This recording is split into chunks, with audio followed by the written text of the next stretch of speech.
August 5th, 2010. Well, this is a good reason to celebrate. It's been a month since I was assigned this project, and that means I only have a month left. I would crack open a bottle of champagne if I wasn't scared to death of going into the basement. Last night I didn't sleep again. All night I heard noises coming from the basement. I kept my bedroom door closed and locked as if ghosts needed to use doors. I don't know what Carlton's doing down there, but it's really annoying. At least I can rely on the fact that as long as he's moving stuff around downstairs, he can't be watching me upstairs. And all night long, I kept hearing that scraping noise over and over. That same scraping noise. That's another thing. I wish I knew what that was. I've completely rearranged everything in my basement since that first night when I heard Carlton, but nothing makes that specific sound. I just can't figure out what it is. I'm absolutely 100% positive that nothing in my basement makes that noise. So what is it? August 6th, 2010. So, I saw Dr. Schneider yesterday again. He said that my head injury may have affected me worse than he originally thought. He said that insomnia might be due to brain damage. I laughed and explained that I've been staying awake because a ghost watches me when I sleep. For some reason, that didn't comfort him. August 14th, 2010. I went downstairs. I finally got up the courage to go down into my basement. Of course, I didn't see Carlton. There were no signs that Carlton had ever been down there. In fact, everything in the basement was exactly the way I left it when I last came upstairs. I was kind of hoping that I would see something out of place so that I knew what Carlton was moving around down there. Actually, it's kind of odd. Every morning, I still find things in different places than where I left them. However, these occurrences are confined only to my living room, kitchen, dining room, guest bedroom, and bathroom. The basement and my bedroom remain untouched. Weird, huh? Anyway, I'm glad that I went down to the basement. It made me feel safer being in a place I knew to be the source of Carlton's ghost and yet experiencing nothing paranormal. It was somewhat comforting. I mean, I haven't seen Carlton since he woke me up on the night of the 2nd. Maybe he knows that he scared me, and maybe he didn't mean to. I'm starting to think that Carlton might not be such a bad guy after all.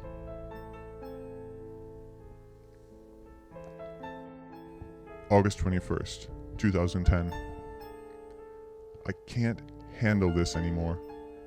Every day I sit down at my desk and write down whatever it was that I did that day like some lab rat. I feel like a child who's been ordered to color a picture. I'm not Schneider's damn lab rat. Last night I left my door unlocked. It's been almost 20 days since I saw Carlton in my bedroom, so I thought it might be safe. God, why am I so unlucky? I woke up at 3 a.m. this morning and I knew instantly that there was something standing over me. I slowly rolled over and, of course, saw Carlton. But he wasn't standing in the same place he was in the last time he was in my room. This time he was standing right over my bed. He looked different than he had before too. His hair was much messier than I remembered seeing it the first night. And his eyes, they made me shudder. They were surrounded by darkness, and the first thought I had when I saw them was evil. I had never really considered Carlton evil before last night. Maybe a troublemaker, a creeper, and a bit mischievous, but not evil. I gasped loudly when I saw him. His reaction didn't change, as usual. "Carlton!" I nearly shouted. Remembering to keep my emotional distress to a minimum, I corrected my tone and continued.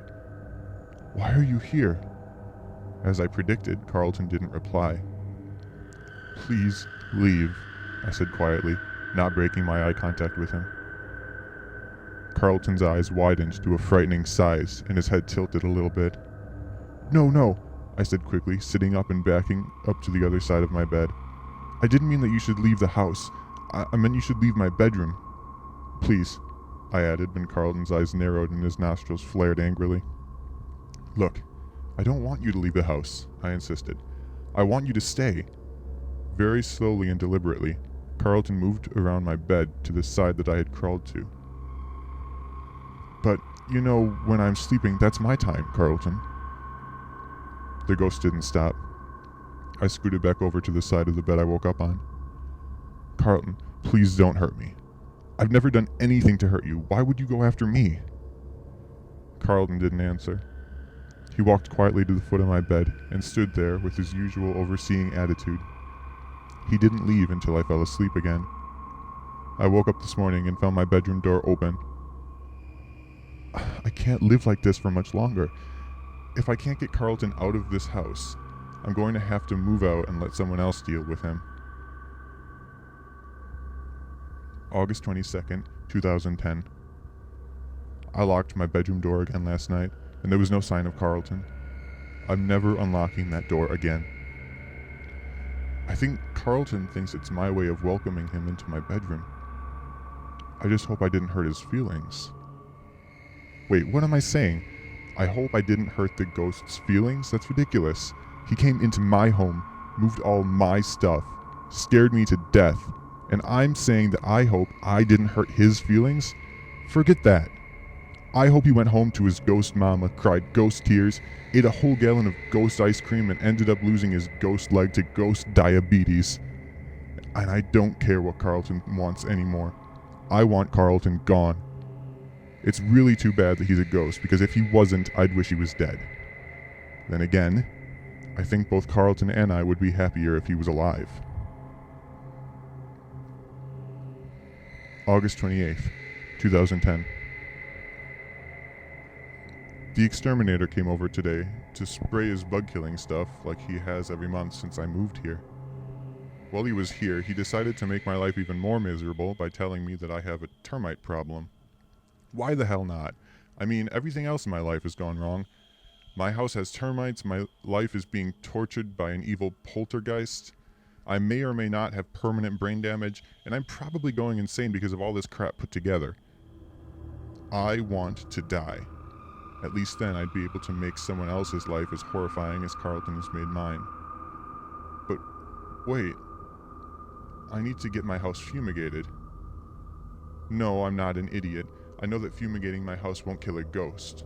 However, it will give me a good reason to move out for a day or two.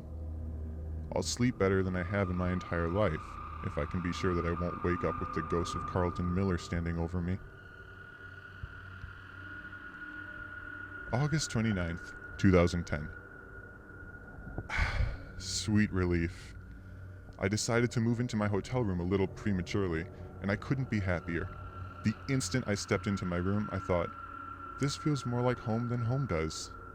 How about that? But I only have a few days of this. My house is getting fumigated tomorrow, and the bug man said that I should be able to move back in on Tuesday, August 31st. But you know what? I might decide to stay here a little longer. It's nice being able to sleep. September 1st, 2010.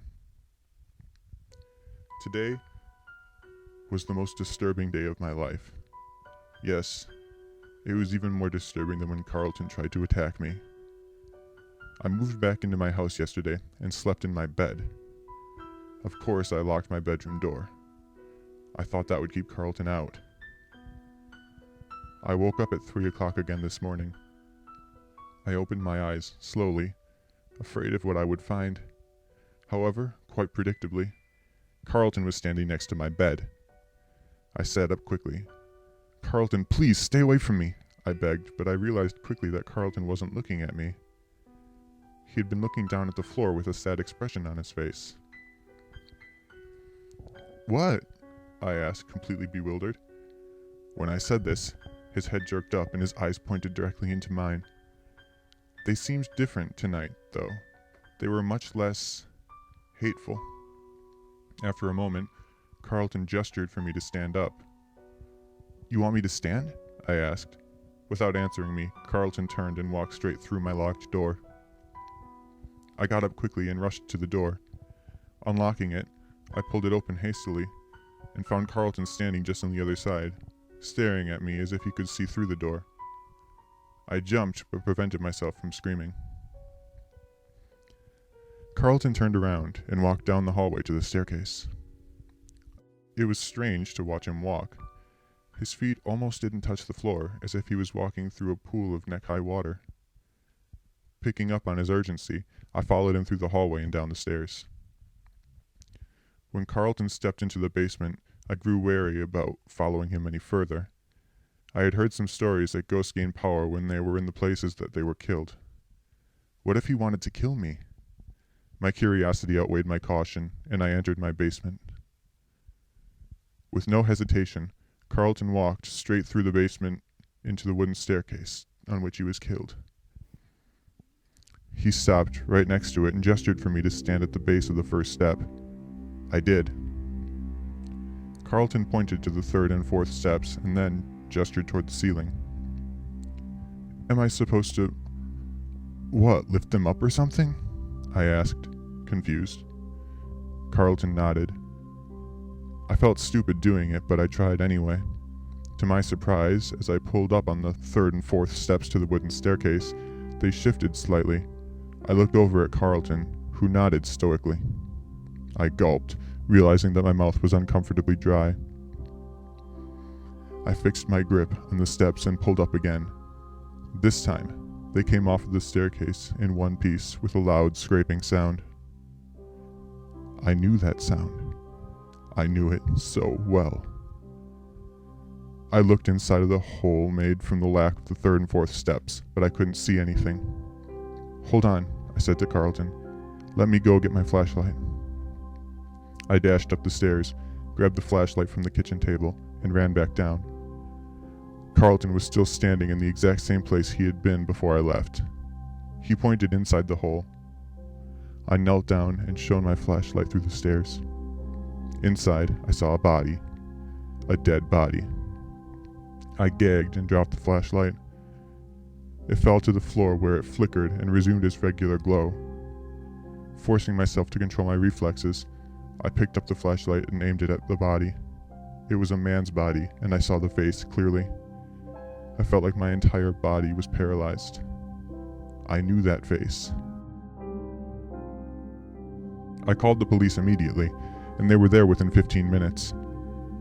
They investigated my entire house from top to bottom. They even searched the attic.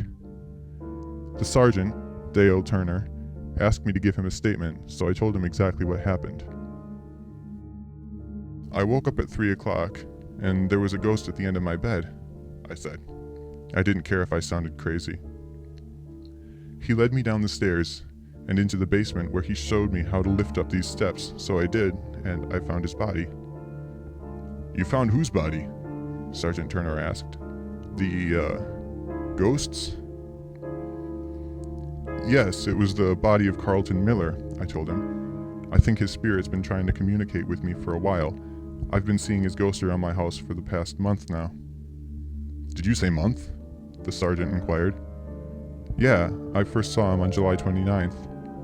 Ever since then, he kept showing up. Mr. Hunter, Sergeant Turner said quietly. This man that you found. He only died yesterday.